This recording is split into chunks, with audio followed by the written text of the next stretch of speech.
So in this video, we're gonna use the animation snapshot.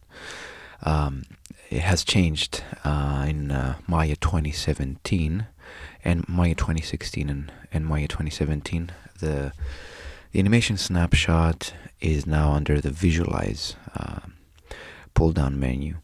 I'm making a torus, and the subdivisions are quite high when you create one of these primitives, and you want to take them down to a reasonable number. So the sections, I'm going to go the section radius and probably put like 0.7 or 8. So I'm creating a chain link, and I'm going to take the subdivisions down to 8. Let's stretch this object a little bit more.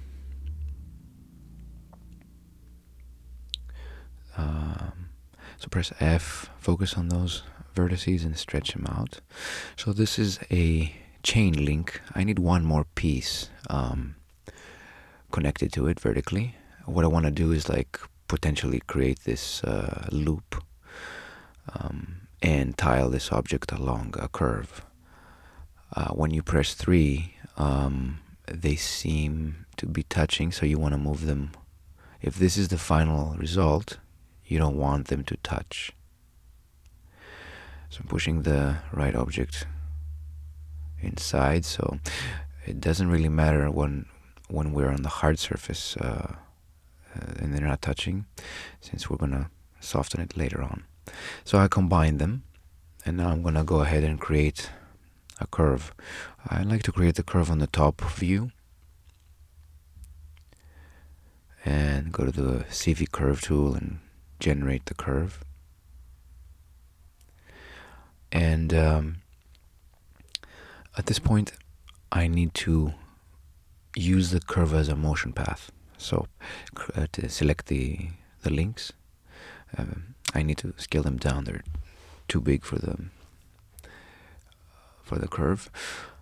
And here, and then as you can see, because it's going to be a motion path, on the time slider down here I have 200 frames, so I'm going to search and find where I need to turn this down, turn the number down. So it's under, I think it should be a time slider. So I'm going to take them down to 100. Just because 200 frames is way too much, I'm just gonna this doesn't really matter right now. I mean, you could have as many frames as you want. That was only for an animation, if you would do an animation. I'm snapping the links on the beginning of the curve. I'm selecting the object and the curve, and I'm gonna go change to animation and use a motion path. Attach to motion path settings, reset, apply. Now if you play back, you're gonna see how this is animating along the curve. Okay, so we achieved to attach these objects to the motion path. Now how can we replicate these objects along the path? We're gonna use animation snapshot, and that's under Visualize. Reset the settings. Now you see now it's start frame 1 and frame 10. If you do that, it's only going to run a bunch of copies until it reaches frame 10. But since we have 100 frames along the curve, we need to change those settings. So before we do anything, there's something else I need to mention. We need to go to the graph editor and change the animation to a straight linear.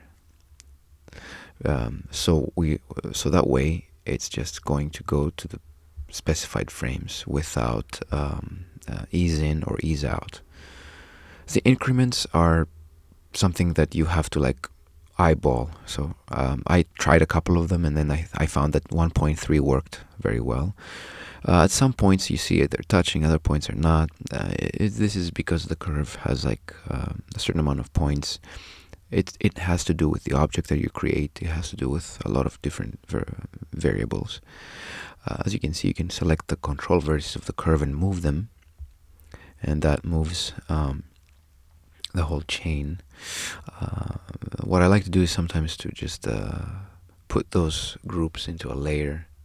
So here's the snapshot group, and you can put it into a layer and then lock the layer, and then you can only select the curve. So control vertex, you can use the soft selection.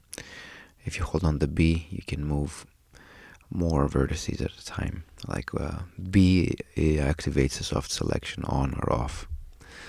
So this is how you can do a lot of interesting, intricate models using the animation snapshot.